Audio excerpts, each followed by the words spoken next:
Hello guys, how's it going? My name is Dal, and earlier today we got a new deep dive that covers the next expansion of World of Warcraft following Dragonflight, The War Within. Last time on the channel we've been able to cover some of the new major features coming out with this expansion, but this time around they were able to dive into some of the more juicier details around everything from a new allied race to how some of the hero talents will work and look like, to PvP changes, UI additions, many more all-friendly improvements, and so much more. And in today's video I really wanted to go back and highlight some of the new extra additional info that we've been able to learn from the most recent deep dive, and go over all of the features that I'm the most excited for this next upcoming chapter of World of Warcraft. There's a lot to get into, so I'll try to keep the intro short, but right before we get into this update video for the next WoW expansion, most of you guys watching these type of videos are still not subscribed. However, the more of you remind, the more of you do, so let's keep it going. Subscribe to the channel and ring the bell if you're watching these videos anyway, especially if you want to get more regular content regarding the next upcoming World of Warcraft expansion, The War Within. The first feature we got even more info on are the Delves, which are meant to be a whole new set of open world endgame progression that is meant to run parallel with Mythic Plus raids as well as PvP, offering its own set of seasonal rewards, difficulty progression, as well as a gear progression. You'll come across delves out in the open world, most of them being caves or doorways covered with a mist or a fog.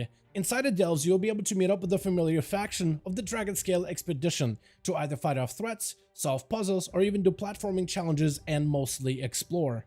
And the way you interact with delves will be very different compared to all of the other forms of group endgame content.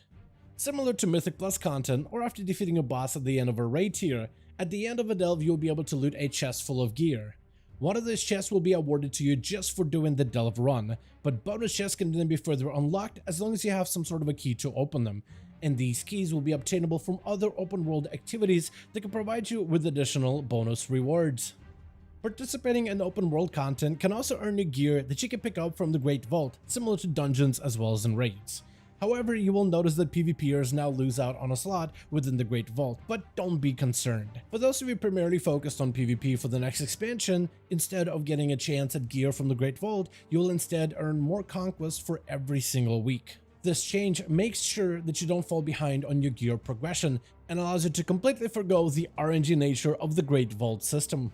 Besides gear progression, diving into delves can award you with unique cosmetics such as silly little hats, but delves can also award you with a customizable airship mount that's exclusive to delves only. Next, we got even more info on the upcoming warbands. Roughly about 2/3 of the WoW's population loves to play alts, so warbands are here to make alt management much easier. First of all characters within a warband will be able to share bank slots all across all of your characters, and can even share reagents for crafting across every single one of your tunes. Warbound gear is another feature that will appear with the next expansion. Similar to soulbound gear that's locked to the character that receives the item, warbound gear is locked to your account until one of your characters equips the item.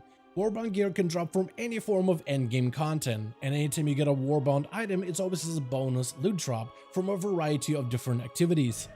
This warbound gear is mostly intended as a catch-up for all of your alts, and won't be used as a source of gearing out main using your alt characters. This isn't meant to be a grinding system, but rather an alt-friendly catch-up method.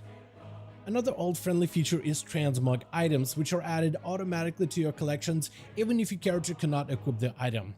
This means if you're running an older raid as a warrior and you got a bunch of cloth pieces, they'll still be added to your collection for your priest to transmog into later. Achievements is another aspect that will also have a count-wide progression, meaning that if you start an achievement on one character, you can certainly finish it on another character easily. Warbands also allow you to display all of your favorite characters standing around a bonfire, so you can see all of your characters' transmogs as well as their own unique animations. Warbands are also cross-faction, so it doesn't matter whether you play Alliance or Horde. And you can place your characters in a warband off of different servers into a single warband, which makes alt management much easier instead of having to switch between server to server. Next, we got even more fantastic details on the upcoming hero talents. The goal for hero talents is to explore a deeper class fantasy, while helping our characters expand their playstyle options without necessarily destroying any of the previously available class and spec talent choices. Another goal of the hero talents is to make them as easy to swap out and manage, just like the class and the spec talent trees have been so far throughout Dragonflight. Each class spec will have access to 2 hero talents to pick from, which provide you with a ton of unique passives which can drastically transform your overall gameplay. During the most recent deep dive presentation, we got an example of how these hero talents would work specifically for the spec of Balanced Druid. First of all, Restoration and Balanced Druids will share the Keeper of the Grove hero spec. A Keeper of the Grove focuses on empowering their treants, which both Boomkins and Resto Druids have access to within their talent trees.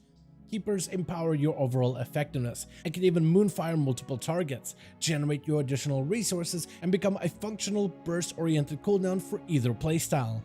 Then we have the Elun's Chosen hero spec, which is shared by both Boomkins as well as Guardian Druids because of their lunar affinities. Elun's Chosen buffs spells like Fury of Elune, Full Moon, as well as Lunar Beam. We have interactions between abilities like Moonfire and Fury of Elune, where Moonfire has a chance of proccing a Fury of Elune for a handful of seconds for both Boomkin as well as the Bear playstyles. Non-lunar abilities can then be used to empower your next arcane spells. Enemies damaged by any of your major arcane abilities can take additional damage from you for a short amount of time.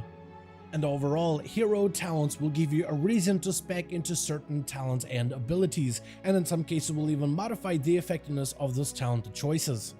Keep in mind that currently all naming of some of these hero talent builds, as well as all of the talents, are still a massive work in progress, but they will likely have something more playable and available for testing by the time that the alpha for the next expansion comes around sometime in spring of 2024. We also got a little bit more information regarding the newest allied race of the Earthern, which are essentially slightly larger crystalline dwarves that can be played as either faction of the Alliance or the Horde.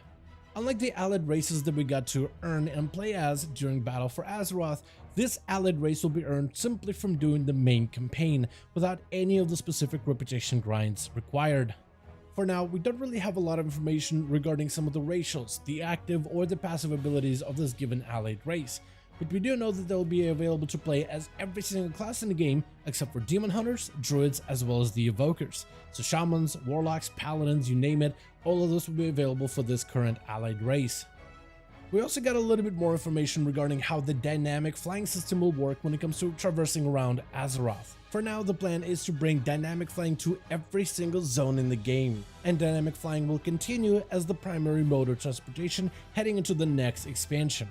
Currently, the plan is to try to get this flying system to work for as many mounts as possible as long as its animations allow it. However, if you're just not a big fan of the dynamic flying or the dragon riding system, the original flying will still be used along with it side by side, and you should be able to switch between the two flying modes at any time you wish to. Lastly, dynamic flying is actually arriving a little bit early and should be enabled starting patch 10.2.5, which is way earlier before the release of this expansion, and as it so happens, 10.2.5 will likely be going over to PTR sometime soon, shortly after the official launch of 10.2, which means that it could be arriving much earlier than most expected. Next, we got a small early look at some of the PvP changes coming with the next expansion.